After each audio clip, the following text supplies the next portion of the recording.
Who we got? One shot still. Ted Hart is here with Jacobs. I and see we've got that. Tony Welcome. And, We got, Todd online. Tony. Casey won't be there. I don't have my glasses in the right tune. We got Tony, and do we have, who are we missing? Todd. Todd. Is Todd on there? He's gonna come on with Zoom at some point if he's not on there. Who's on the far left there? In the. I can't see. Oh, that's us. our We're screen. looking at us. Yep. There's Todd. Todd's I here. thought he was. Hey, Todd, how we doing? Hi, good. How you guys doing? Gotcha, loud and clear. Cool. Well, I think we have everybody here then. Shall we get started? For all of those in attendance who aren't normally here, remember the mission of the Great Falls International Airport Authority is to optimize transportation services and development in our region. And the vision of the authority is to maximize the airport's benefit to our region. So welcome all, and remember we appreciate public participation. So public, thank you for being here. All right, with that, I'll call, with a quorum of the board present, I call the meeting to order. Roll call. Commissioner Aritz. Are you there, Tony? He disappeared. I don't think he's on there. Okay, never mind. And Commissioner Bakke is here. Commissioner Evans. Here. Commissioner Gibbs. Here. Commissioner Lalonde. Not present. Commissioner Smith. Hey, I'm here with my ID. And Commissioner Timbo. Here. All right, let's start with the Pledge of Allegiance. I pledge allegiance To the flag of the United States of America and to the republic for which it stands, one nation, under God, indivisible, with liberty and justice for all. Excellent. As always, we start off with the consent agenda, which is made up of routine day-to-day items that require board action but do not appear to have significant public impact. Items may be pulled from the consent agenda for separate discussion, vote by any member. First item is A, approval of board meeting minutes from January 2021.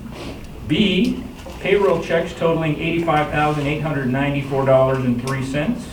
C, maintenance and operation checks number 25866 through 25939 totaling $457,278.10. D, approval of passenger facility charges totaling $26,000. And E, financial reports for January 2021. Is there anyone that would like to discuss any of the individual items? All right. I move that we accept the consent agenda as presented. Okay, I have a motion to accept it as presented. Can I second? I have a second. I have a motion and a second. Any further discussion? With no further discussion, all in favor of accepting the consent agenda as stated, do so saying aye. Aye. And those opposed, nay. All ayes, no nays. Consent agenda passes. Let's start off with the director's report. Yes, thank you. Just to give everybody an update on where we are on recovery from COVID. We have about 50% of our traffic right now. That patterns dates all the way back to about September. We can't seem to quite break through. January was the least percentage decline. We were right around 48%, but just narrowly. And a lot of that's because the Christmas holiday this year kind of lent itself to people carrying over into January. So we somewhat expected that looking at the December results. And so we remain about down about 47%. I would expect we might even do a little worse than that in February. The parking lot looks pretty good, so who knows, maybe we'll be on the better side of it. In terms of schedule, we're about up to our pre-COVID schedule at this point. Alaska just started flying the second daily Seattle run. Our jet's back, which is great news. At Embraer is a really, really nice plane. Twice a day. And so that's the pre-COVID schedule that I'm referring to. It looks like over the summer we're unlikely to see Chicago. That's not altogether surprising. I'm disappointed by that. I really think we could fill it, but a lot of that, we have no idea when the Canadian border is going to reopen, which is a substantial amount of our traffic. And even I would say some of the traffic that comes here from Chicago is probably bound for Banff and other places north of us. So I think that uncertainty isn't helping. The Allegiant flights certainly are suffering from the lack of Canadians. This time of year, Normally, we would see quite a few Canadians on those flights. So ideally, as we get a couple months down the road and there's more vaccination, we'll see those Canadian borders open. There really isn't a good dialogue. It's kind of month by month right now. If you follow it at all, they kind of punt it down the road every month, about middle of the month. And so hopefully we'll hear something soon, and that would really benefit Allegiant in particular. In terms of the load factors, everybody's doing okay, not great. Allegiant, it has the worst load factor right now, about 40%. Alaska shortly behind that, and then United has the highest load factor because they're not seat limiting right now, and so some months they approach 70%. A lot of times they're in the mid-60s. So I think relative to everyone else, we're doing pretty well in terms of loads. When I say everyone else, I mean the industry. There are some outperformers in our region, in particular Kalispell. Missoula's doing pretty well. Of course, Bozeman's doing fantastic. Year to date, through the first month of the year, Kalispell and Missoula have nearly as much traffic as Billings. So it looks as though there's quite a sea change in the amount of traffic flowing in and out of the Montana airports. It started a few years ago as Bozeman surpassed Billings, and looks like it's going to continue as a couple of these other airports really see just tremendous flows of people into these tourist areas. On to other subjects, today at 3 p.m. we'll appear before the Planning Commission. Thanks everyone for moving the meeting forward an hour. We wanted to make sure we had time to get down there. We'll be on the agenda for our TIF agreement with the city. This will be our Planning Commission hearing, and then we'll go to the City Council after that. Just this morning, Laura and I were on a call with the city's bond council. We're very close to finishing the development agreement between us and the city, which is on the agenda later. So that's a little bit dated, the one that's on there, but I would say materially it's the same. We've got some clarifications, things like in that agreement. Well, we'll get to it when we get to it. But nonetheless, we're fairly close to finalizing that development agreement. And it sounds like today we'll have a good meeting in front of the Planning Commission, and then ideally we'll be scheduled for City Council maybe in the next month or so. So we'll let you know. And you don't think you need any of us there for that? You're welcome to attend. It's a public meeting. You could also dial in. I think the city has those on Zoom. But no, I think we should be fine. I think we'll get through it. We heard last month or last couple of weeks that we will have a second round of funding coming from the FAA. This one's called CARISA. I don't know what the acronym stands for, but it's basically CARES funding Volume 2. This one is way more limited. In fact, I had a call this morning with a good friend of mine who has remained in the consulting industry. We're comparing notes.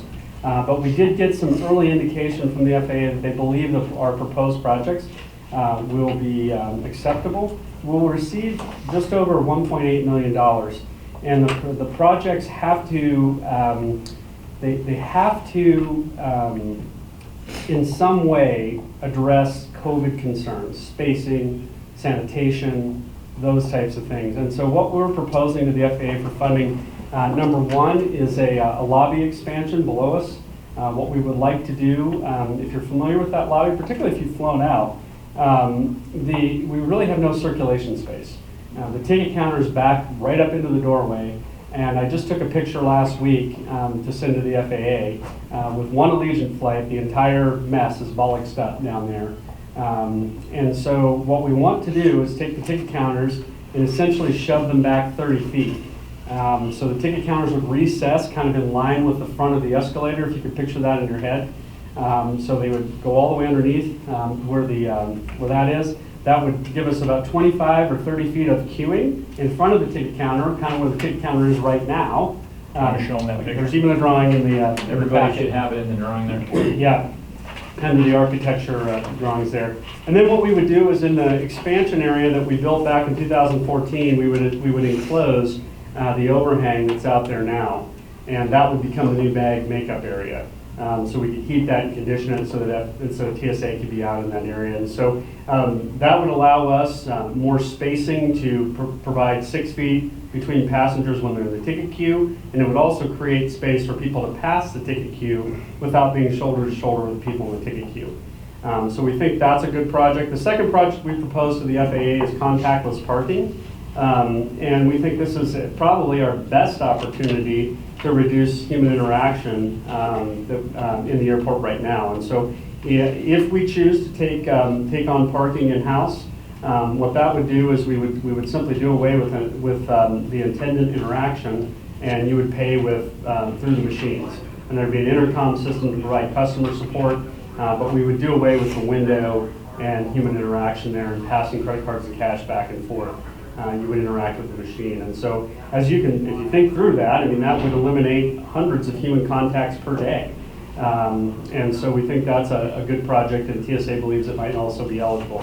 So we'll continue to pursue those with FAA. Just yesterday I signed the application for the grant and sent it in. I think we'll hear very shortly that the funds are available, and then we have to get something committed.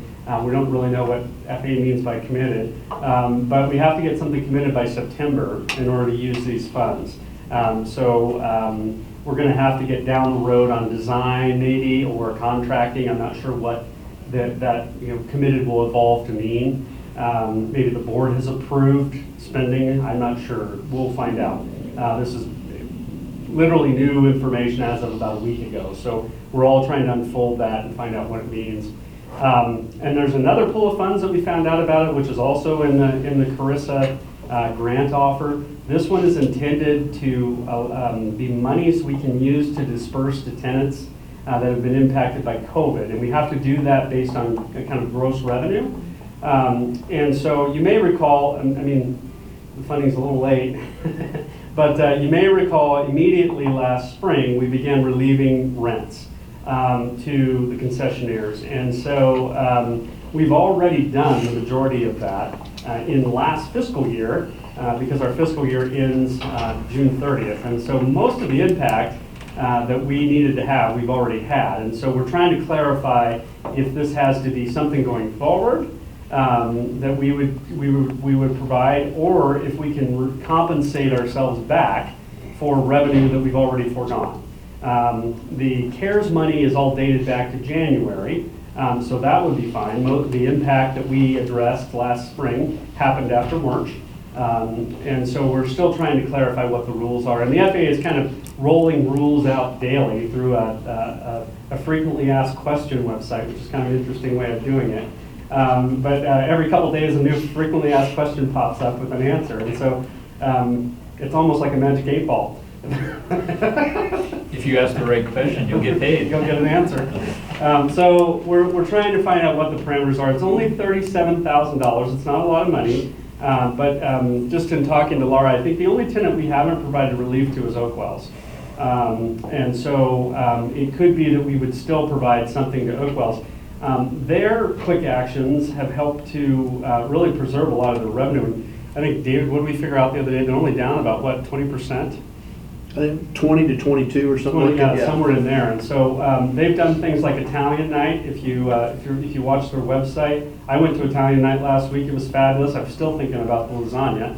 So they're doing that once a month. They're doing a Sunday brunch once a month. They've gotten on the Great Falls Takedown Takeout, and they're actually sending meals out on those nights in particular. And so they've in their quick action has really preserved a lot of the impacts they could have felt. But nonetheless, we're going to look at all those tenants in the way the FAA intended, which is gross revenue, and see who's due, who might still be due some relief funding. It's for airport concessionaires only, and they specifically mention minimum annual guarantees and rent.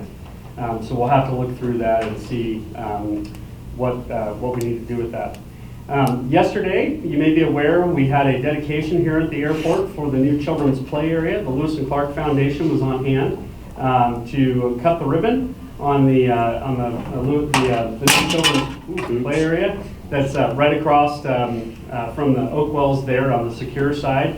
Really a nice addition. And over the weekend, they added some actual artifacts and some casework into that area. And so it's really cool. There's actual artifacts in there and a little card that tells about that artifact. There's a lot of information about the Lewis and Clark Center in there, a dugout canoe, a little fire pit, and a teepee that kids can play in. And so one day when we get through COVID and return to more of a normal, I think that'll be a fantastic addition to the terminal in there. I'm really excited to have that addition in there. The bathroom update, we're nearly finished with the men's room on the secure side. Rod and I were in there just yesterday answering a few questions, and basically the only thing left to do is the plumbing work. They've got to add the sinks and the toilet facilities in there, but the walls, the floors, the wiring, the new lights, all that's done. The tiling, we've tiled everything up to 7 feet high, all epoxy grout. So now we can literally go in there and mop the entire thing, or spray it with one of the sanitizers, and that's an entirely hardened surface. We don't have to worry about eating through drywall or ruining paint. We can clean that bathroom very quickly. All of the facilities in there will be touch-free to help facilitate less contact surfaces when you're in there. And once that restroom's done, we're going to flip over and begin the women's bathroom. The men's bathroom will reopen as a women's bathroom. We'll just visqueen off the urinals, and for a time we'll have women in there. We still have the family bathroom available for men on that side, so that there is a restroom available. And then we have announcements every 15 minutes and a plethora of signs warning people before they go through security. Please use the restrooms outside security. There's limited capacity inside. So we're doing our best to manage that expectation. We still have a few complaints, obviously, but ideally we'll be done with this month. The women's bathroom. I don't think it'll be this month. We got March. 5 days left. In the next month. How about March? Yeah. The women's bathroom, you may recall, we're reclaiming the hallway that you used to enter the bathroom through when it was on the non-secure side.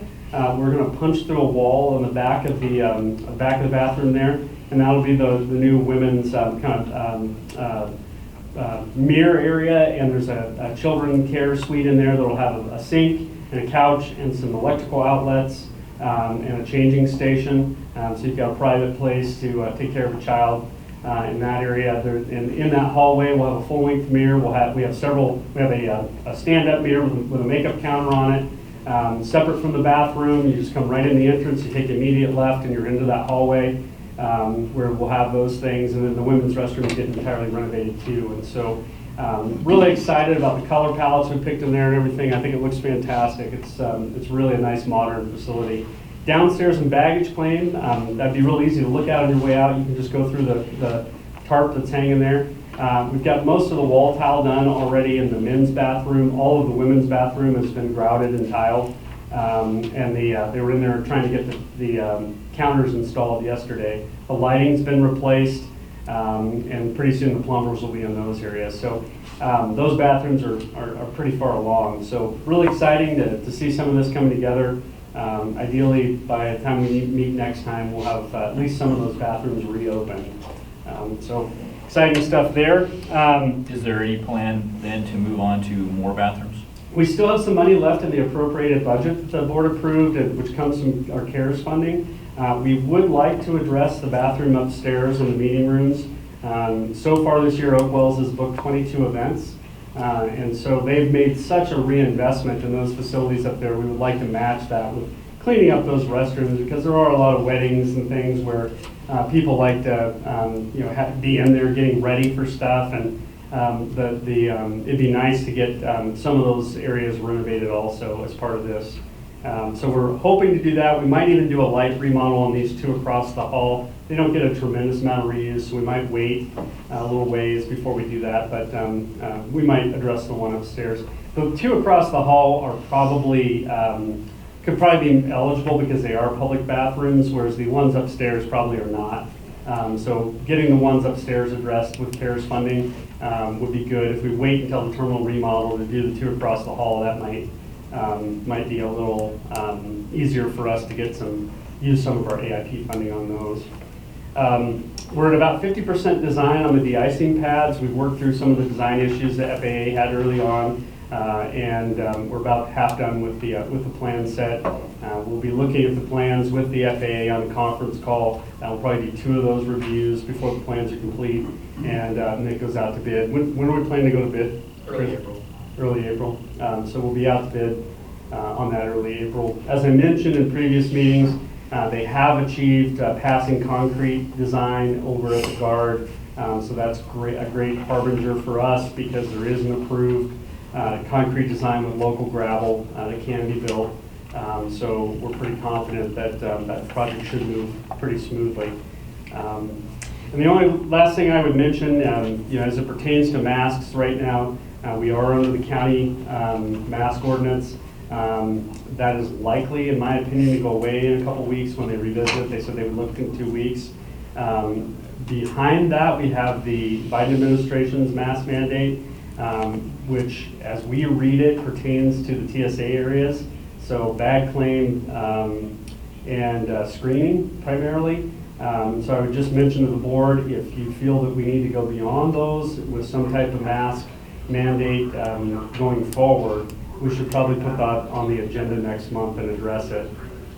If there's a feeling that we need to do more than what the county is doing in public buildings, just to clarify, the rest of it. TSA can ask a person to put a mask on. That's in the Biden administration ordinance there. And if they don't comply, they can ask them to leave. But it's kind of an odd deal. It's not really clear that if you're going through the lobby and you're not in a TSA area, if that applies to you or not. Down the road, once the county ordinance moves away, we would need something local if we want the terminal building to be mask compliant.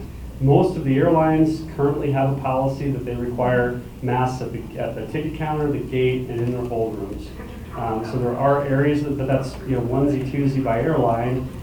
We've already told Delta that if they in the gate area, if they feel someone's not complying with the mask rules, that they need to address that with their customer and tell them you can't board. Because the only choice we have is to tell them it's a trespass if they don't comply and kick them out. And so, we would prefer the airlines deal directly with their customers because they all have their individual policies right now, which are all that you have to be masked in the hold rooms.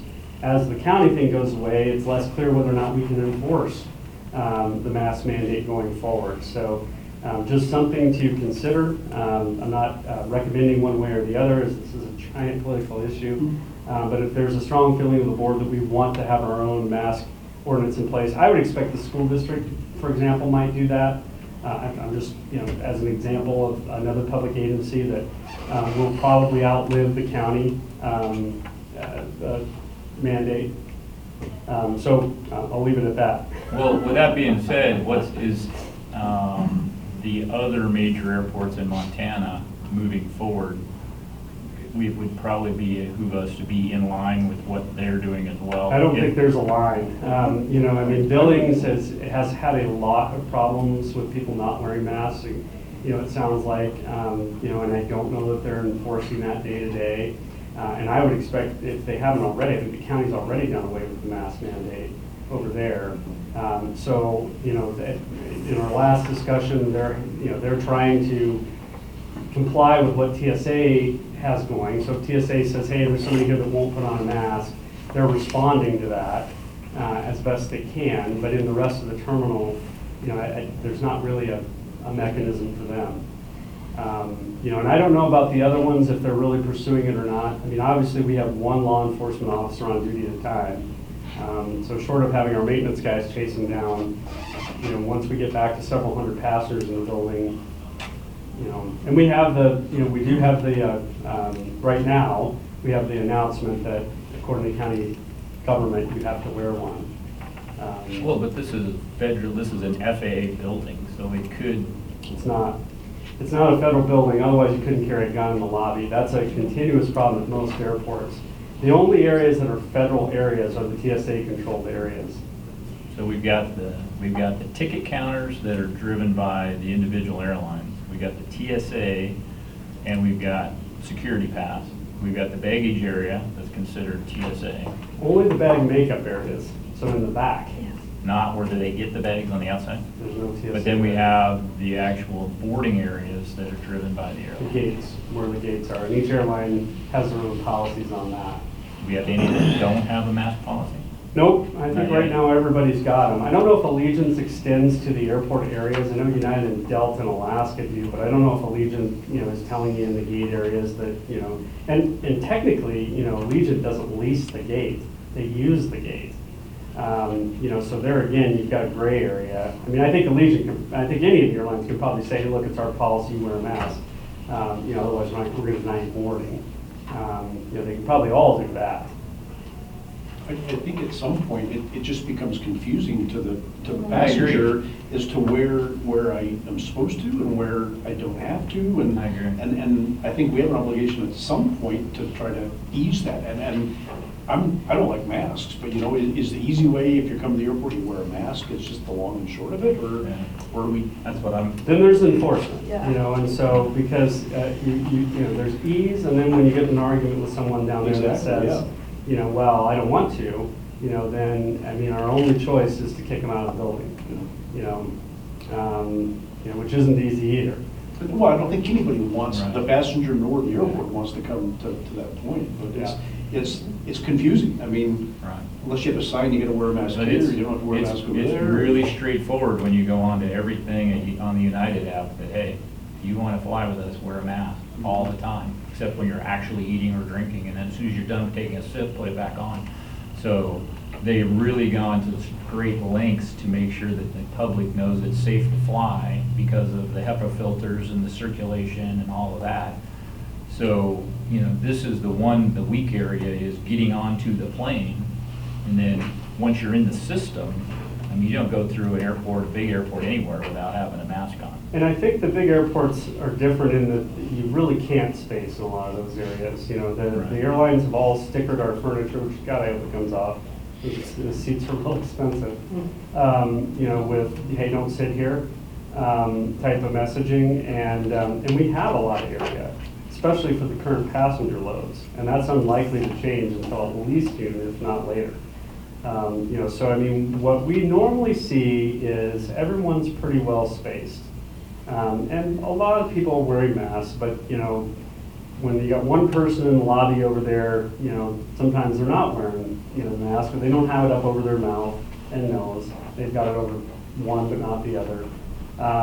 So I mean, it's definitely one of these issues of, how hard do we press it?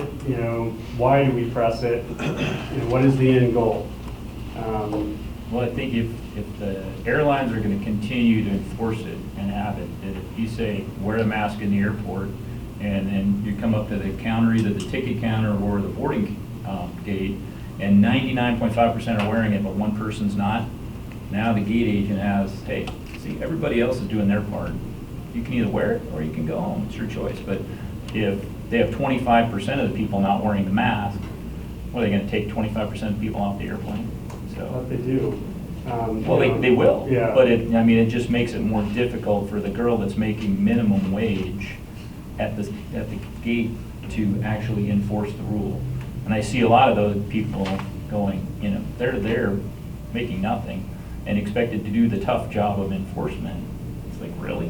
When we can help out and say, just wear a mask in the airport. This is a transient coming and going area, so this is a weak point where you're interacting with a lot of people in a short amount. Once you get outside the door, go with what the county says. It comes down to the enforcement aspect of it, like John's saying. I mean, how can, you've got one person to enforce it, and that gate agent might not have that personality to, I know. be strong enough to say something. I mean, you go downtown to Home Depot, and 99 out of 100 people are wearing their mask, but you've got the one person Yeah. that doesn't. And they get then looked walk at. right in past every cashier and everybody else. So Yeah. I think it comes down to personal responsibility in all reality. But my big concern goes back to the confusion aspect. I've got to wear a mask here, I don't have to wear it here. But we'll always have that because we've got, people eating and drinking all the time. They're eating and drinking in the gate area, they're eating and drinking in our own restaurants, I think that's easier to Yeah. control. If Because you're they're gonna be isolated, sitting not here, moving. having a meal, having a drink, the mask can come off, just like any other restaurant downtown. But now you're moving around, you're sitting in the gate area, you need to have your mask on here. But, it's a difficult issue. I don't think there's a black and white answer. Well, I would say let's get an FAA ruling on what their thoughts are. The FAA is not Well, no, but at they're, all. I'm sure they're gonna have an opinion. They're experts in not having opinions. Their If opinion the is county flat does in your basement, just like our that- engineers are working. What is the county going to do in the courthouse? They're not gonna What is the say a county going to darn do in thing. their own offices? How are they going to enforce it? Maybe take some of that into consideration. Well, if it's a federal building, it'll still be under President Yeah. Biden. But the county courthouse. County courthouse isn't. So Oh, that's the county, one I'm yeah. talking about there. How are they going to? I don't think what they're was gonna their have plan in it. place? I think no means no at Yeah. that point. And you're already seeing it. There's several school districts that have looked at it. Big Fork, a couple others have already, they're maskless. And people that want to wear a mask, wear a mask. Mhm. I mean, that's their own, doing. But yeah, I think that's the. Go ahead. Well, my thought is why don't you support your major tenants, the airlines? Yeah. Their policy is to have masks. If you follow their suit, then you're helping them, Right. and you're trying to eliminate that confusion and that awkwardness of somebody. I agree. I think that's probably right in some of the areas. The flip side of that is why would we frustrate our major customers, which are the passengers? Because I mean, that's the other side of it is, the people that aren't, that likely aren't wearing them once we get the county mandate lifted are not going to want to wear them. And so I mean, that's they're going to have to wear it through the checkpoint. And we can certainly sign that, and we can certainly, right from the TSA, we put a big sign up that says, this is a mask required area. The question is, if you're picking up your kid and you didn't bring a mask, and you pull up out here and you go inside, are we gonna whack you in the teeth and tell you you gotta wear a mask or get out? I mean, at what level are we? Philip, I think you should just post it without a lot of explanation. All right. I think the people who are gonna wear masks will wear masks. The people who might be on the fence will say, okay, they want me to wear a mask. It's just gonna be the Yeah. So- other group that So don't. again, I think if we're gonna post it, we have to have, because I'm asking my law enforcement officers to enforce it, right? Well, I'm not saying that. I'm saying post it and hope for good behavior. Because it's Well, less, there you go. it's That's- less Yeah. confusing than if it says masks are expected in the airport properties, period. Mhm. Then it isn't, here it is, and here it isn't, here it is, and here it isn't. And you're not saying we're gonna throw you out of here, but sometimes, Yeah. Okay. I mean, that's just a thought. I And- agree. And the airlines will probably welcome that, because honestly, they're saying until people feel safe flying, the airlines are not gonna have a quick recovery here. Exactly. So if they're not gonna stick with it, then they're gonna suffer the consequences. And I just so- think, yeah, I mean, if you post it with a logical explanation Mhm. and, that we appreciate you doing this, and this is why, and that goes a long way. But you're always going to have, like you say, Yeah. the 1 or 2% who are going to be defiant and cause the problem. But if in the end they realize they're not going to get on that flight if they don't abide by the rules, then maybe they'll tone No. down. They'll toe the line. I don't know, it's a tough one. I've seen a lot of people tell other people to mask on, particularly at Smith's. I don't really see that many not wearing masks. I go to Smith's all the time. Seems by the You might way, get one. going through Sam's the other day, there's quite a few without. And Well, I think of the business travelers that I see on the road, and it's pretty easy to tell who's a business traveler and who's wearing flip-flops going out to their Cancun destination.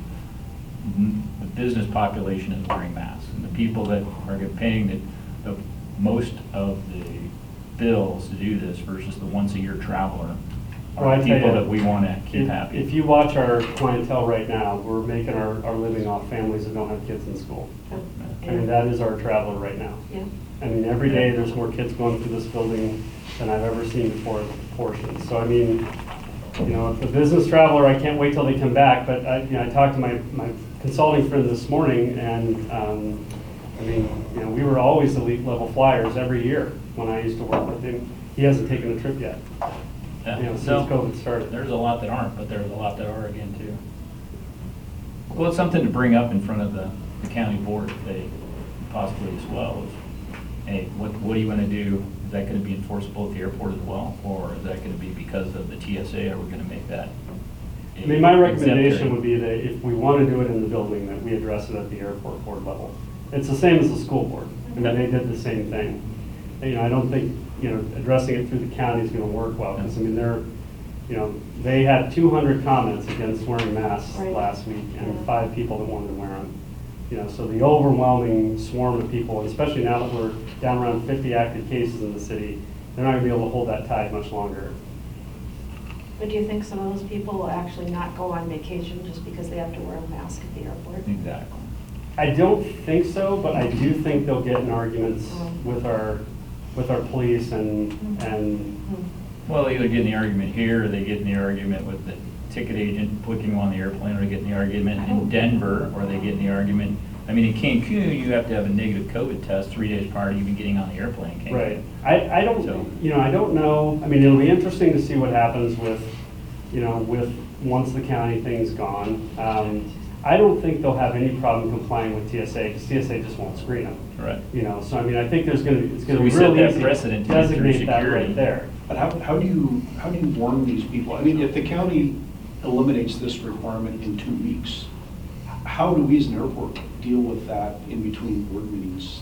That's You know, what I mean. I mean, I think we need to address it at the board level and have a policy for, because again, undoubtedly, we're gonna get into it with some passenger that just won't comply, or maybe not even a passenger, but somebody that's here to pick someone up and just doesn't wanna wear it. I guess my point is, how do we inform these people prior to them getting to the airport that, hey, at a minimum, you are going to be required to wear your mask at the TSA screening point, at the gate to board your aircraft on? So They're being informed by the airlines that they need to wear their masks. Okay. And that's just like with United. We have signs on the outside of every door coming in that speak to President Biden's order, which will stay in place once the county's goes away. So we will still have those signs. We don't call out any specific areas in it, even though we know that it's really just the federal areas.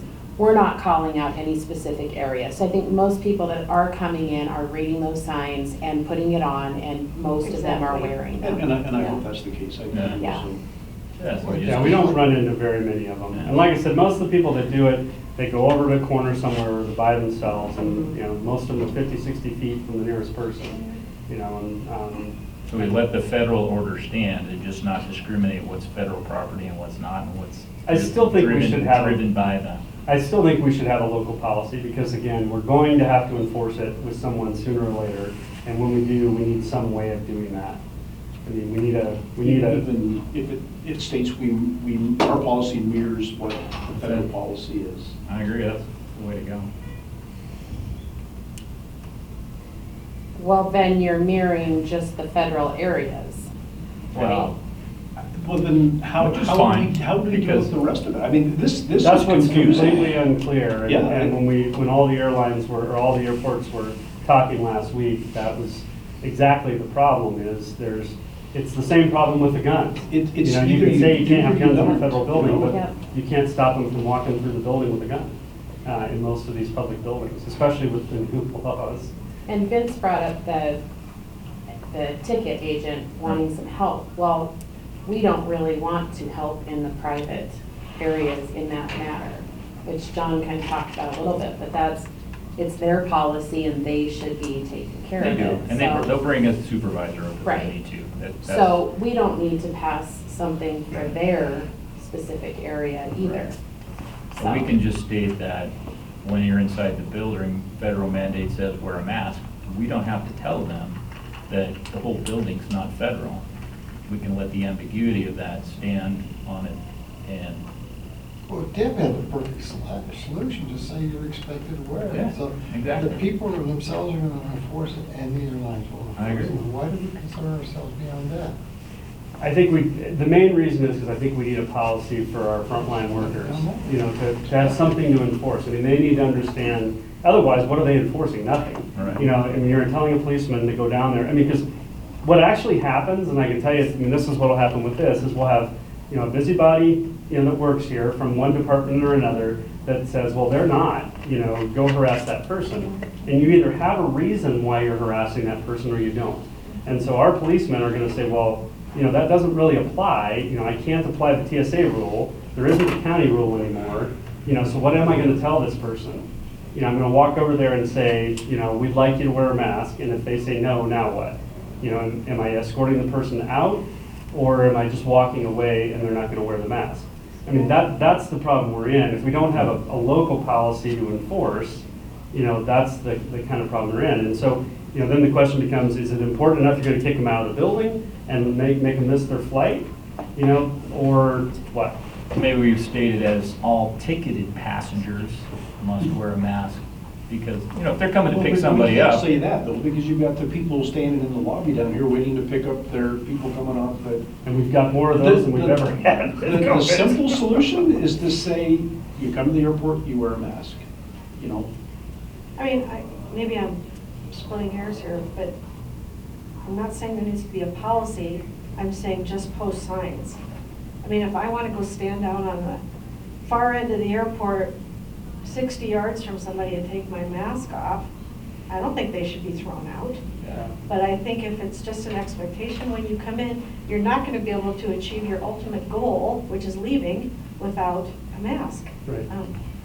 That doesn't really address the people milling around down there, but I guess, you know, I looked at the Lewis and Clark thing yesterday. There was a lot of people milling around who didn't have their masks on. Was there? I tried to back away from them. I mean, some of it is you just have to Notice do. that. Yeah, there were quite a few. Or Everybody not have them on started. right either. Huh? I Or did not see have- something that had them on right. Yeah, right. But I think that's, part of it is, Yeah. you're gonna have to be responsible for yourself.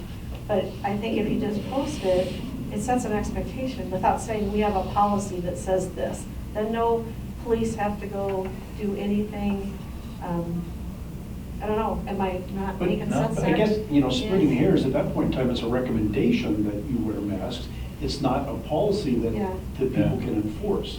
Right, Yeah, I mean, we can't, the LEO can't come up and say, well, you're in violation of our recommendation. It's Right. just, there's no Right. basis for that. And that's just my thought process. I think we're all saying the same thing. We don't want to get wrapped around the axle. I think we're saying we're leaning toward a policy of wearing a mask when in the airport.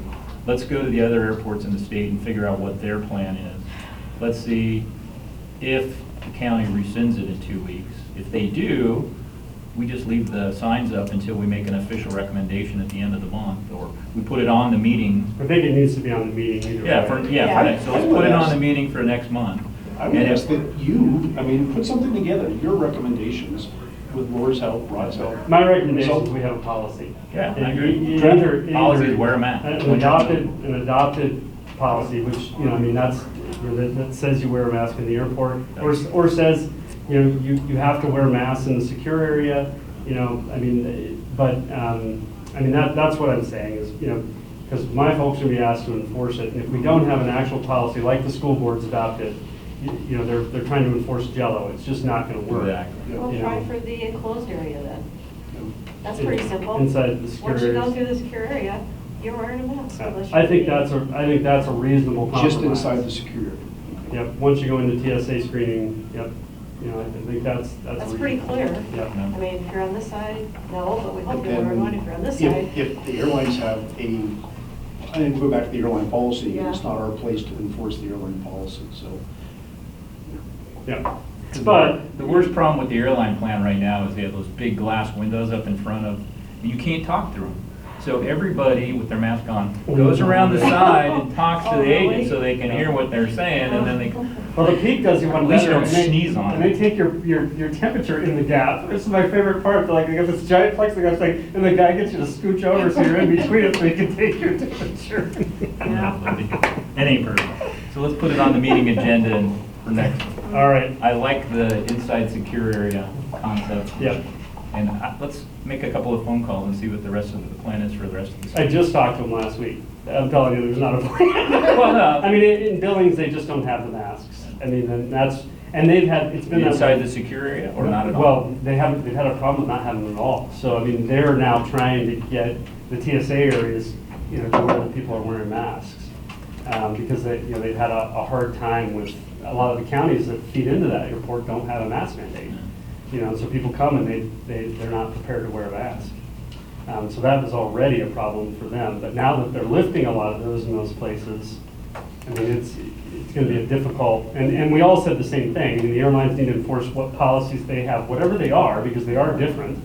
And then, you know, in the terminal buildings, until the county things go away, we'll continue to enforce the county thing. But then after that, I think it's going to be onesie, twosie.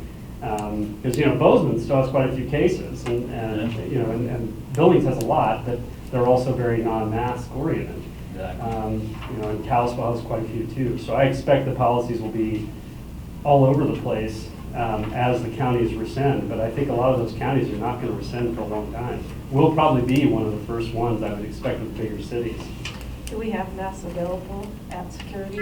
They do at the gates, they The do. gates are Okay. good. And we have some that we can supplement at security if we need to. We've got, the government sent us a box of them.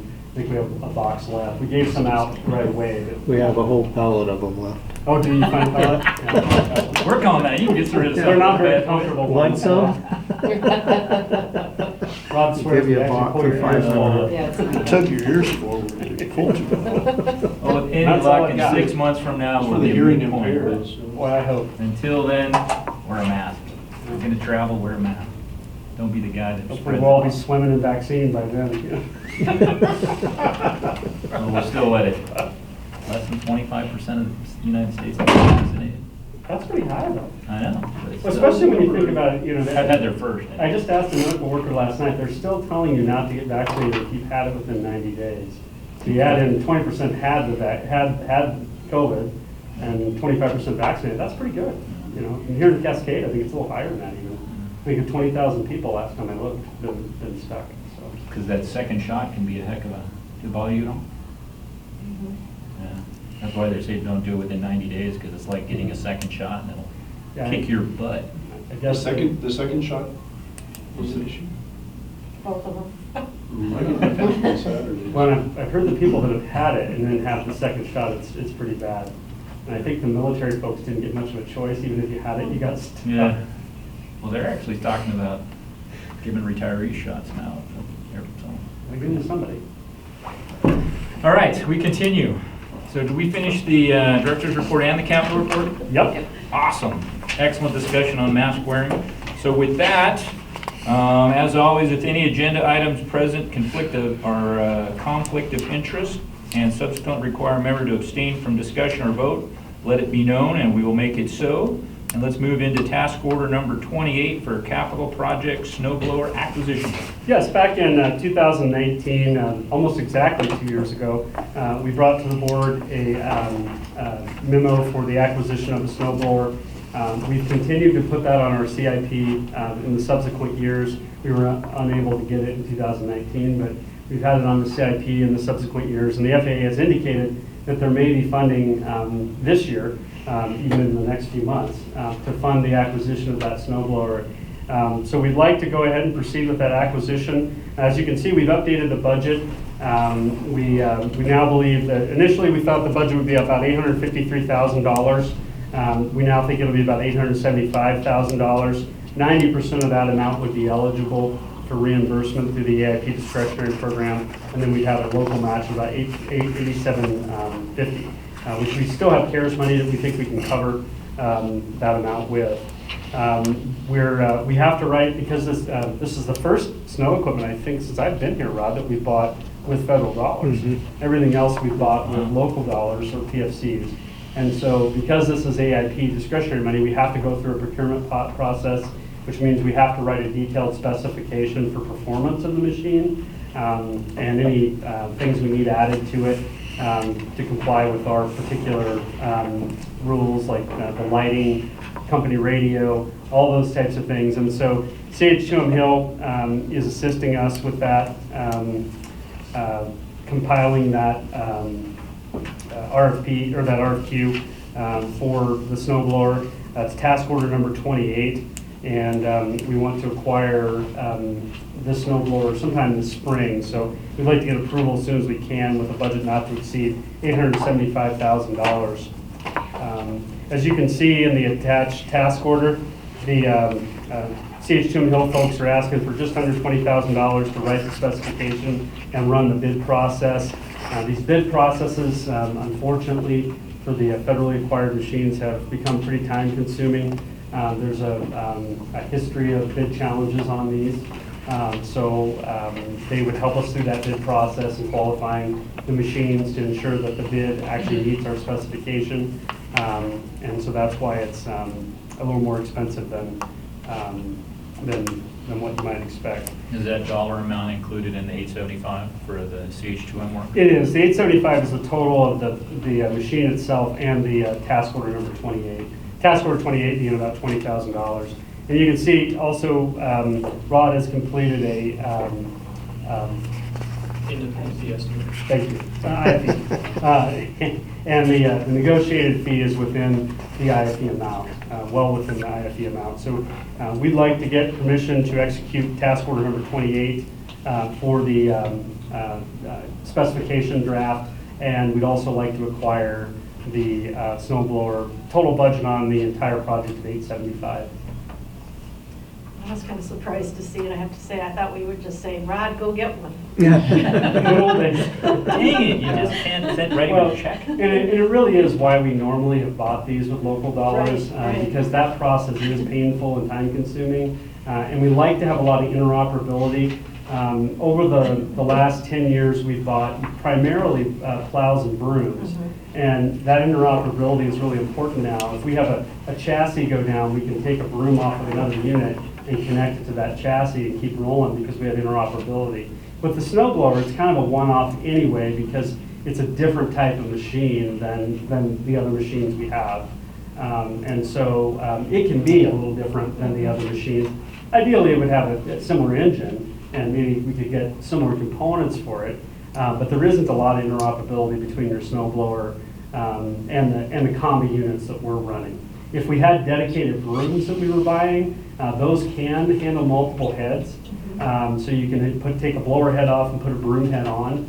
But we haven't gone that direction. We've gone with the combi units because that allows us to both plow and broom. So this one could be a different brand, and it really wouldn't be a detriment. Especially when they're 20 years older than the new one coming on board. Oh, yeah. And the other nice thing about getting federal dollars for this is that these are the most expensive pieces of equipment in your fleet. And so it's great to we'll be able to get some help with this one.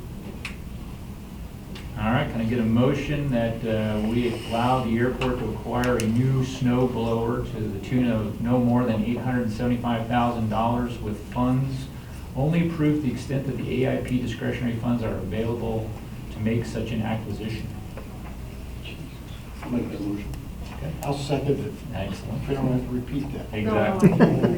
Any discussion on a acquisition of a snow blower? This is beyond your basic John Deere, right? This is a little more than my John Deere 4030, yeah.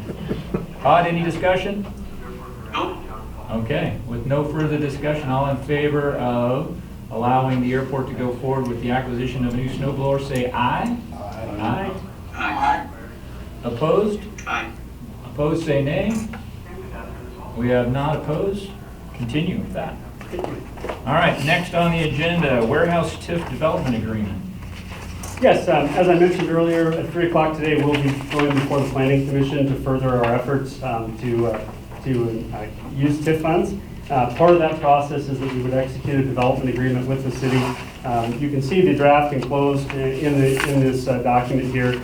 Even this morning, we had a call on this draft with our attorney and the council representing the city and made some minor revisions. I don't think there's really anything in there of a major change other than we did, I think, resolve some of the insurance issues in here. It talks a lot about we would have to make sure that these buildings are insured.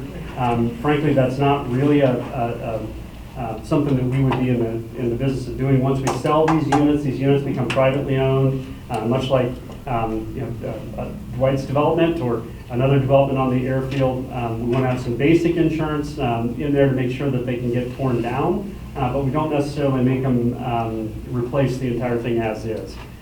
So we did get that language changed to our benefit. So that there's not a requirement in there that we would be chasing after them to make sure that everything's completely insured. We made a few other small tweaks, but for the most part, this agreement is I think, a good agreement for us. Allows us to go ahead and lease these out. The city is asking, because of the use of the TIF funds, that this development primarily for manufacturing uses.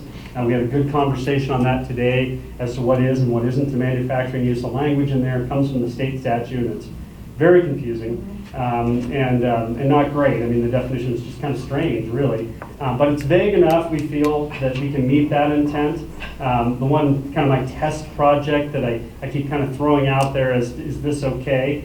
There's in the similar development we found in Bozeman, there's a fellow that makes lighted signs for buildings. If you had a building, a grocery or something, and you wanted a nice lighted sign out there, what he does is he buys metal, angle iron type of aluminum, and he makes that into a signboard. He buys some LEDs, almost undoubtedly from China, that's where most of them are made, lights that box with LEDs, prints a face to go on it, and that's his product. And that's kind of an assembly. It's not really taking raw materials and changing their nature. I mean, he's not smelting anything or cooking anything or anything like that. He's bending some metal. He's assembling something and selling it. We all agree that type of thing meets the intent. The other one I keep bringing up is, well, what about a guy that has a water jet and he's getting some metal and he's making you a yard sign with your street number, or he's making you a nice thing to hang on your door, or maybe he's making a custom bumper for your truck. Is that guy want to fit the secondary industries definition? We all kind of agree that probably meets it too. And so I think we can meet the intent of what they're trying to do here. We think that's our clientele. That's what we have here in Great Falls. There might be that big category killer that we find that comes in and wants 8 bays and is really building something here in town. I think another potential user of this might be Northrop Grumman when they're moving into town to put those new missiles in a few years, and certainly they've got a lot of assembly that needs to be done. There's going to have a lot of workers, and this type of development could certainly house that. And so we all feel pretty good about this agreement. I think Laura and I got a lot of comfort today, along with Mick, out of the call, and I would recommend that we go ahead and execute this agreement as it's been redrafted. There are minor changes from this, but we feel in the spirit, this agreement that we have here is pretty close to what we've negotiated. And the big thing is they took out the requirement for pre-selling. Yeah, so that was the biggest stumbling block I saw in the last draft is there was a requirement that we sell 2 of the first 3 units to a manufacturer. The problem with that is couple-fold. I mean, number one, we don't know how many units will be in the first phase. We've committed to our partner Dick Anderson that we would acquire 2, and those would be immediately up for resale so that we can get the development started. In the interim, we've got a new snowblower coming, and so we're going to have some equipment in there that we're going to be using this for. We intend to empty some of our shops over here and lease that space to another tenant. And so we're going to have stuff in there, but they will be up for resale. And in addition, our partner has mentioned that they would like to build several units of their own, and we've even said, well, you can sell yours first or lease yours first. You can be in front of us in line. Because we want to see this development happen. We want this to go forward. We want to have a number of units open and available right away.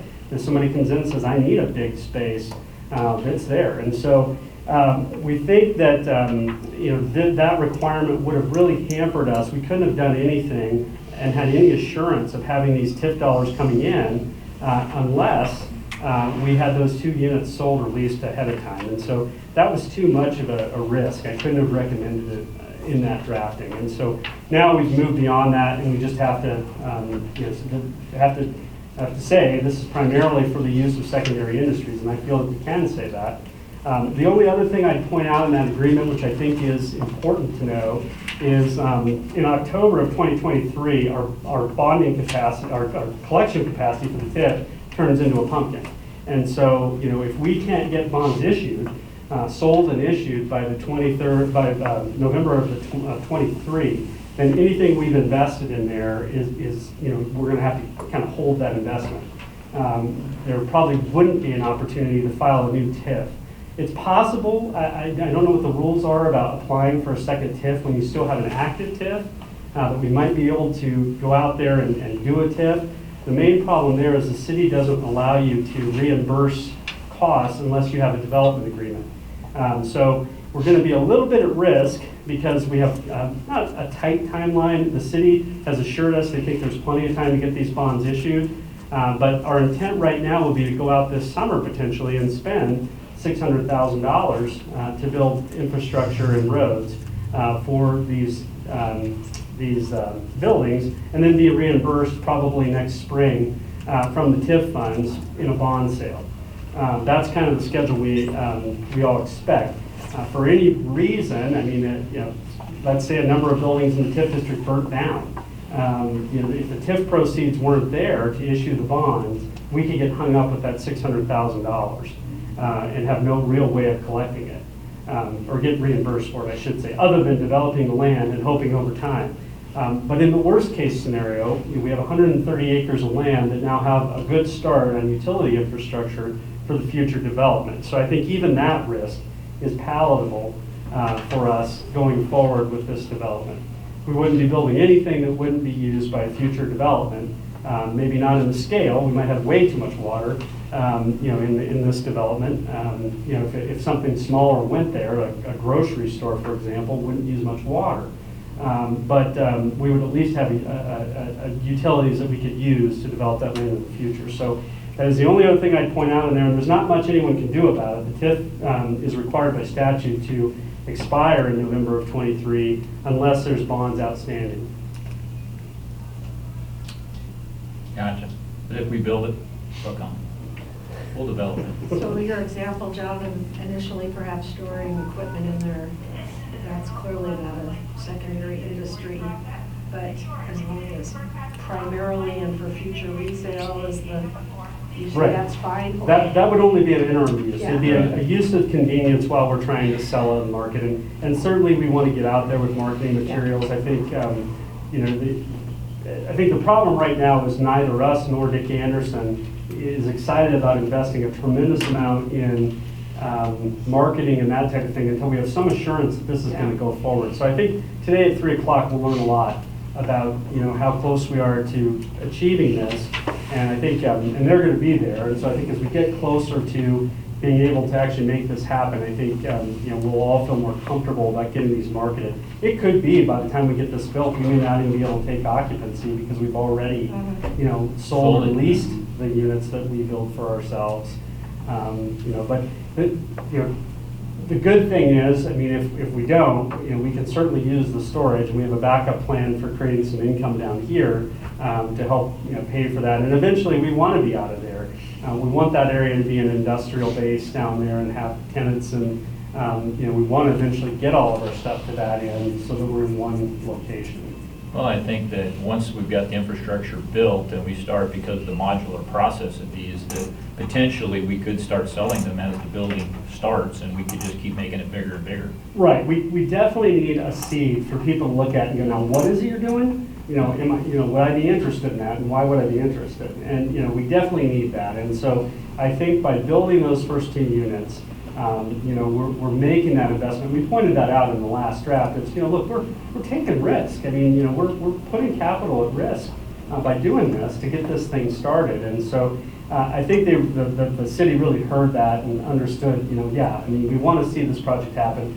We think it could be beneficial for the community and economic development. And we see that the airport is putting forward, this money to do this and trying to find a way to ignite things. And we've got a great partner. I mean, if they do build their own units and we have 5 or 6 available from day one, that'd be great. I mean, that would be, we might be in those buildings for a couple of years until we expand the SRE building. I think it's about 6 years down the road, isn't it, Chris? Or 5 or 6 years down the road, we have a project to expand the SRE, but in the interim, that's a great solution for us for equipment we don't use day to day. So John, I think I've said before, I'm not a TIF expert. So if everything goes well today, do we have any kind of feel for foot dragging or anything that could cause us to run up against that deadline From the city? from whoever? I think your lawyer TIF lawyer is helping that process along. We asked today and we said, look, we're taking risk here. I mean, this is a lot of money, and we want to feel like, this project's wanted. That's part of it, right? I mean, because the agreement, if you read through there are plenty of ways that, they can kind of pull the bus stop and kind of stop it. And so we have them checking. One thing it says in there, the city doesn't have sufficient funds to issue the bonds today. We don't believe that to be true, and we've asked the bond council to check into that. We checked, was it probably a month ago or more? 2 months, there's Month like or two ago. 110. We asked about the first billing that went out, the last property tax that went out. We said, can we get a look at what is assessed in that? And there were sufficient funds there to go out and bond about $800,000, $900,000. So we do believe there is funding enough in there. So we think that's kind of checked, and I've asked already, can we take that out if it turns out that there's funding in there? And their response is, well, a building could burn down. Absolutely, I see that, but it says specifically that there's not money in there Right. today. If that's not true, we ought to take that out. And so I think everybody's on board with that. But there's a couple other places where they can pull the brake. But she assured me that, the city wants to see this move forward and that they feel it's a positive thing. I think certainly the GFIAA thinks it's a great project. I've heard a lot from the community. Susan Wolf's been very complimentary of this project, and LPW in the Forward Great Falls meetings we've been having, spoke up about it. And so we really do feel like it's a wanted project and that they're going to do their best to try and see it come to market. Cool. All right, with that, can I get a recommendation to allow the airport director authorization to negotiate a development agreement contract with the City of Great Falls for the small footprint warehouse development? Easy for me to say. I'll make that motion. Second? Also, Any discussion regarding the motion as stated? Tony, are you there now? I'm here. Excellent, welcome. We missed you at the beginning, but we got you now. Todd? I was here, I Yeah. was just a couple minutes late, I had computer issues. I heard Oh. him, yeah, I heard him vote Yeah. on something. Oh, I heard your vote, but I Yeah, didn't right. hear you at the roll call, so we're glad to have you. All right, no further discussion. All in favor of the motion as stated, do so saying aye. Aye. All opposed, nay. None opposed. The agreement or the Motion. motion passes. Thank you. Very good. Continue to the FAA land lease. Yes, as land release. As part of the project that we were just talking about, the small footprint warehouses, we have to do an FAA land release with the property. And so the property we're talking about is essentially right in here. This is the county jail, and this is our new shop over here. Of course, the South General Aviation here in the runway end, 3 at that end. And what we want to do is take a slice of this property. There's about 200 total acres in that area. It kind of runs right along the frontage road, and then some of it skips over the frontage road where the archery range is down there in that area. But in order for us to use this property for non-airport related uses, which would include maintenance or leasing it to Holman Aviation or another airplane tenant of any kind, even a flight kitchen or something like that, or even parking. In order for us to move beyond traditional airport uses, we have to do what's known as a land release. And so that's kind of a long process. It started when we did the master plan. That was 2016 was the master plan. Back in 2016, if you go back and look at what's called the airport layout plan, which is the culmination of the master plan, it's kind of everything you plan to do in the next 20 years at the end. It shows this area as being built at the time for light industrial and retail uses. And so this area here was designated as non-airport uses back in the master plan. And of course, everyone got, it was a public document, everyone saw that. And a programmatic environmental was done on that as part of the master plan. But then as you move in closer from your 300-yard shot down to where you're now down to 40 or 50 yards, the FAA asks you to come back and specifically designate what you plan to use that land for. And so just in the last few months, we began to compile the information to the FAA that they ask for. Basically what they want to know is, what do you want to do with it?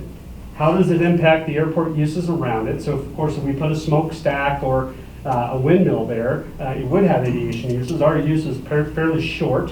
It doesn't generate a lot of traffic on the airport road or anything like that. So the impacts to airport operations are basically nil. What this will do is it will produce income that we can use for furtherance of the airport mission. And so we've compiled that information and sent it to the FAA. They're reviewing it, and if they conclude that this is an allowable use of our land, they'll come back and ask us to do a formal land release with them. which is essentially a letter to them detailing our proposal and giving them the history of how the property was acquired, which was acquired, I think, in the 80s with airport improvement project money, program money, and detail those things, and then they would concur with that. So we need to get that done, obviously, before we can develop non-commercial uses, but as I said, the FAA requires that you give them a specific project before they'll do that. So we couldn't have done this last year or the year before when we didn't know specifically what we were doing. And so we'd like the airport board's permission to execute that land release with the FAA. If they concur that this is allowable use, we'd do that letter agreement and have our land release. And we'd like the board's approval to do that. So the land release will actually allow us the whole 200 acres, but what are we anticipating for the small warehouse development actually using? The airport, we don't know for sure how much it'll use. You can kind of see this drawing here. Initially, it's only going to be 5 or 6 acres, but we haven't really put a cap on how many of those units we could build. I don't expect it's going to use more than, say, 20 acres. I mean, certainly by the time we get 5 or 6 of these buildings, we're going to probably cap out what the market can bear. And so, we haven't put a cap on how much of that land we would use for this use. But basically what we're telling the FAA is, we do want to use a portion of that large parcel for this. And so the FAA will likely require us to come back and ask for a different land release if we went next to it and built a different use. Like if we went next to it and built an Amazon fulfillment center, we'd probably have to come back and file a new land release to say we want to use the next 30 acres for this. But this was all acquired essentially in the same acquisition. So the parcel that they're looking at is basically that whole long stretch. But the land release, they'll likely come back and limit it to, this development and 20 or 30 acres. They might even release up to 100 acres or something like that. They could say, well, the whole 200 acres. I mean, if you want to develop it for non-commercial or for commercial uses, non-airport uses, then we would allow that. And that's what they did in Colorado Springs. We didn't know specifically what we were going to build, but we had a business park that we wanted to build, and we had a master plan for the business park, and they did approve that all in one request. Okay, we get a motion to allow the airport director authorization to complete a land release with the FAA allowing compatible non-aviation commercial development of the small footprint warehouse. Period. Anyone want to make a motion? I'll make the motion. All right, I have a motion. Do I have a second? Second. And a second. Any further discussion on the land release for the FAA, or land release with the FAA for the development? All right, with no further discussion, all in favor of allowing to work with the FAA on the land release, do so stating aye. Aye.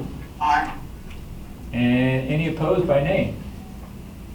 All right, motion passes. Thank you.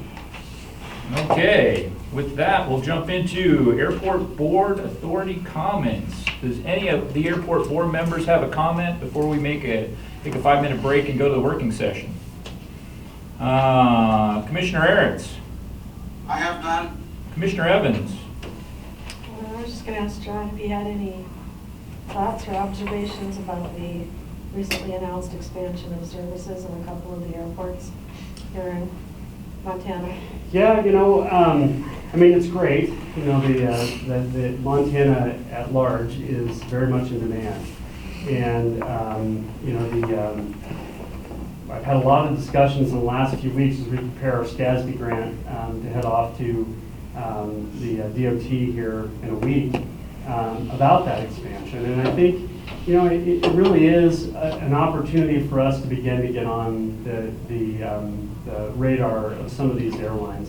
The major problem we've had, and I've been talking about it for several years now, is, in addition to tourism interests that we see in these other communities have tremendous population growth. And so they've got two legs of that stool, which are really supporting that air service. It's not hard for us to sell, a Chicago route in the summertime. But once it gets to fall, the rumor is that the 10-year or the new census that's coming out shows a population decline in the last 10 years in Great Falls, which is almost shocking. because that means we're now kind of up to 20, 25 years of no population growth at all. And we only had 2% from 2018 back to 2010, the last census, and now the rumor is there's actually a decline in the last 10 years from the census data. So, you know, the next closest urbanized county in growth is Lewis and Clark, and they've grown 23%. That's 11 times our growth rate. And so they're really set to surpass us in population. The story's the same on median income. When you look back to year 2000, the median income, Great Falls was right in the middle. You know, in fact, we were, I think, higher of the 5 major urbanized counties. We were, you know, I think, you know, 3rd. And now we're the lowest and slowest growing. And so the discretionary income doesn't support the growth of services in the community either. So, you know, what we're really left with is it's got to be tourism.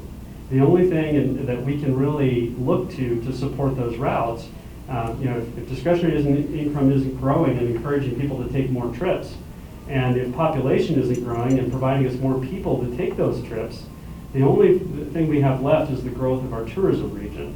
And really, you know, and I've been bringing this up quite a bit in the community, is when you look at the metro areas and, you know, the amount of money that's being spent in these other communities, in the other major metro areas that serve those communities, you know, in Seattle, in Denver, in California, the marketing dollars, you know, that are being spent, you know, we're way undergunned. In fact, you know, many years, there isn't any money that's being spent from our community in whole in Seattle or Denver or Chicago or California or Texas.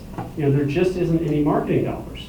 And so, you know, it's the tree falls in the forest. I mean, if we're not telling anybody about us in these communities, how are they going to know about us? So, you know, you've really been absolutely zoomed by these other communities in terms of their growth in tourism coming in. And in the last 10 years, you know, Kalispell, Missoula, and Bozeman have all seen 200,000 additional boardings per year that have come into their community in that time period, many of which are tourists. A lot of them are, you know, new locals or second homers, but a lot of that is tourism. And the state says that each one of those passengers is worth about $1,500.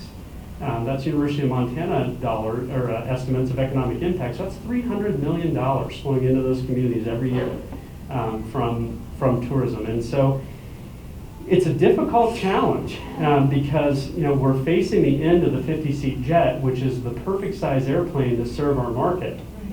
And, you know, when you look forward, if we're not to have population growth, the only opportunity we have is to begin to attract more people to this community, which is going to require a marketing presence somewhere. I mean, when we don't have a marketing presence in these communities, it's unlikely that we're going to convince them to come here in any measurable numbers. The good news is, you know, with you know, what American has told us about our community is they're really looking at it as an opportunity to provide more Montana to their Dallas base, which is their largest hub. You know, so there's all the opportunity in the world, you know, to attract that Dallas base up here. Again, that's going to require marketing investment. And if you look at, you know, I mean, who's in a position to make that? There just isn't really anything out there. I mean, I was just working on the numbers on the SCASB proposal before I came over here. And I think in the first three years of service, we would be able to provide about $180,000 in marketing over the first 3 years. $150,000, that's our money. And, you know, many of the airports in the state, like for instance, you know, the folks down in Bozeman don't spend anything to market their, you know, their air service. You know, so, you know, it is an issue at some point if we're interested in tourism, you know, inbound tourism from these other communities, we're going to have to address somehow. You know, and I don't know how we address it as a community. It's a, you know, I think it's one of the biggest issues holding us back, both in population growth and in tourism, is that we simply don't have any dollars in these communities that are, you know, are generating traffic into these other communities. We're just worried we're going to lose boardings. People travel more for the flights. We're not seeing that. We did a leakage study, and I'll send this out to the board. I just got it yesterday. I haven't even actually read through it, so it's still draft. You'll probably find misspellings, and I found things that are wrong, by the way. So we're working on it.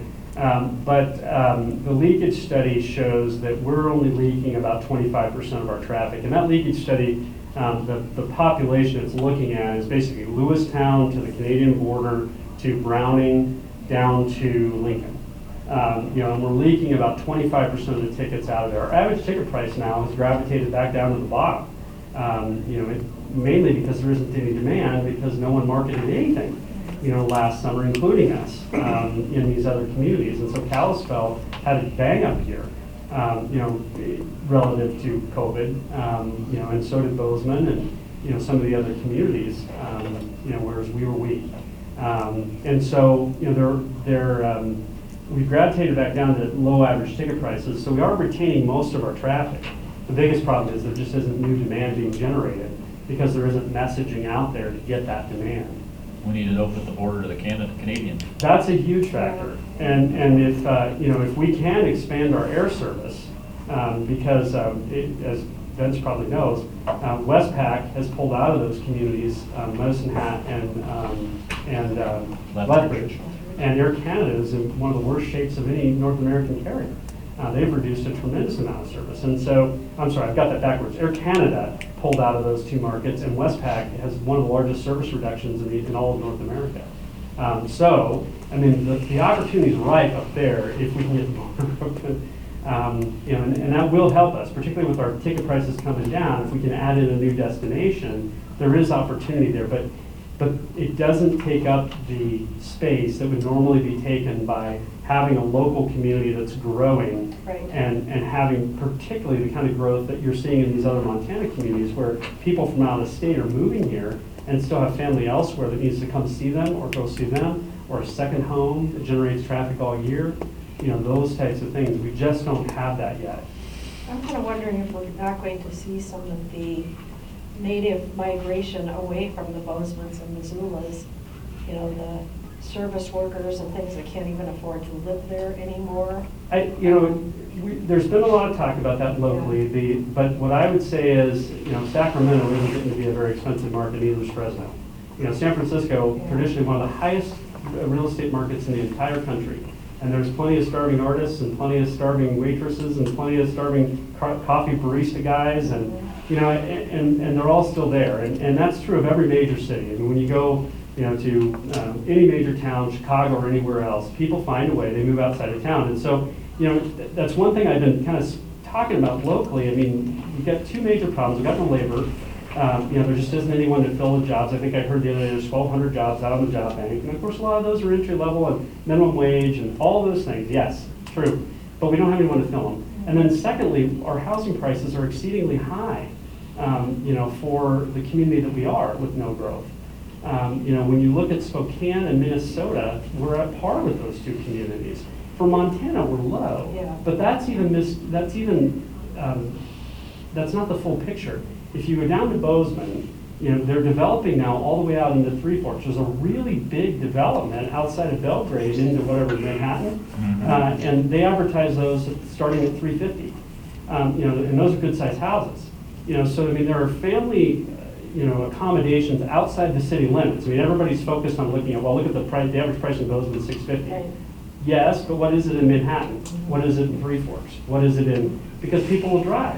I live in Colorado Springs, I lived 30 miles away from Colorado Springs, and I drove, and I was happy to live there. I didn't want to live in downtown, these other communities that are getting more expensive, people are simply moving rings out if they move at all. A lot of people are just sitting there and soaking up the new equity in their home because they want to retire to Arizona where they can buy a house for a quarter of that price.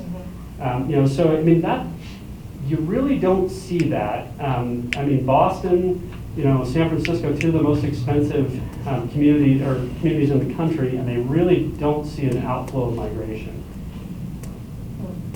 And the market here right now, you talk to the realtors and the market to sell houses and buy houses in Great Falls is out of control. Yeah. They're selling everything that comes up in 2 to 3 weeks, and it's people coming in from out of state that don't want to be in COVID country. But there isn't anything to start with. I mean, Right. that's the problem, is the housing stock isn't growing. Yeah. I heard Lewistown talking at a meeting a few months ago, and one of the county commissioners said, you know, they had 30 housing starts last year, and I thought, well, that's interesting, I wonder how many we have. Frankly, it wasn't much more. Yeah. You know, and so, I mean, that's the issue right now, is we just don't have the housing stock. And so it's gravitating that price up. And so now we're at par with the Spokane or Minnesota. It's difficult to get people to migrate in.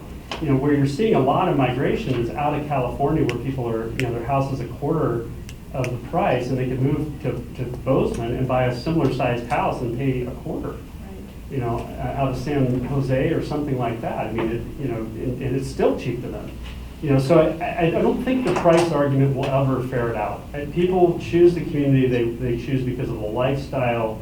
Many of the people that are moving in have the funds to fund that. And the people that are already there, I think the worst target that any of us can have for anything, you know, whether it's attracting talent or trying to sell our airport or anything else, is trying to attract other Montanans here. They already have their Montana. It's bought and paid for, and they like their Montana for the same reasons we like ours. You know, we're trying to market on a thin difference between the communities, when we're better off going and looking at somebody from Akron, Ohio, the town that lost the most population anywhere in the United States last year by percentage was Akron, Ohio. Now, if you're selling Akron, you know, Great Falls, Montana, Akron, Ohio, that's a major increase in lifestyle. There's the person that we can market to. California, same thing. You come anywhere in Montana and you're not going to have the commute you're used to. You're going to have better schools. You're going to have less crime. You're going to get all those things that you want. You know, but you know, trying to sell a slight difference from community to community, I think that's a hard sell. I'm working with a couple on an airplane out of Sonoma, which is an hour north of San Fran, and they just bought 20 acres, a half hour north of Missoula. They're selling their house that they bought 20 years ago for $700,000 for $3.5 million. They came 20 acres and have a custom house built on it, and they're not even batting their eyes.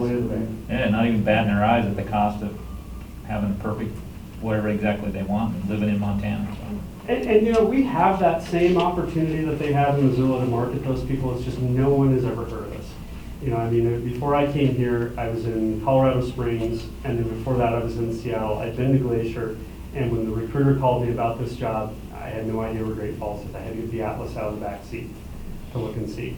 I mean, it just, we don't have, unlike, you know, Bozeman, which has Sims, it has Crokies, it has all those brands, you know, that put Bozeman, Montana on them. A lot of free advertising. They've got, you know, the big giant ski resort that's blasting marketing material all over the place. They associated themselves with Yellowstone, which isn't any closer than Glacier is to us, frankly. No. You know, and you know, they've done those things. You know, in our community, there's almost no association with Glacier. You know, I mean, you just don't see that used as a marketing tool, even though Bozeman's just as far from Yellowstone. That's a 2-hour drive. You know, it is a scary 2-hour drive. You won't hit a cow, but you're likely to hit a semi coming the other way. Or slide off into the river. Yeah. Exactly. Thanks for your perspective. All That's right. my perspective. What do I know? Any other comments, Commissioner Evans? Nope. All right, Commissioner Gibbs. Nope. Commissioner Lalonde is not here. Commissioner Smith. No. And Commissioner Timbo. No. All right, no other comments from the board. Any comments from the public? Excellent. With no further business to come in front of the board, I declare this meeting adjourned. Let's come back in 7 minutes at 35 after, everyone. We'll start the working session. All right. If we get you guys out of here by 2. Yeah, I was gonna say, I'm gonna go to leave it too. Yep. Yeah, we can do it. Yeah, I thought so. I think we can hit these 2 pretty quick. And then we'll add number 3, we're gonna add on the policy for masks, right, to the working session. So we can bring it up. Next month. No, we're gonna bring it up now so we can put it on the We board. can't. You gotta have 48 hours notice. Yeah. Oh, for a working session. That's why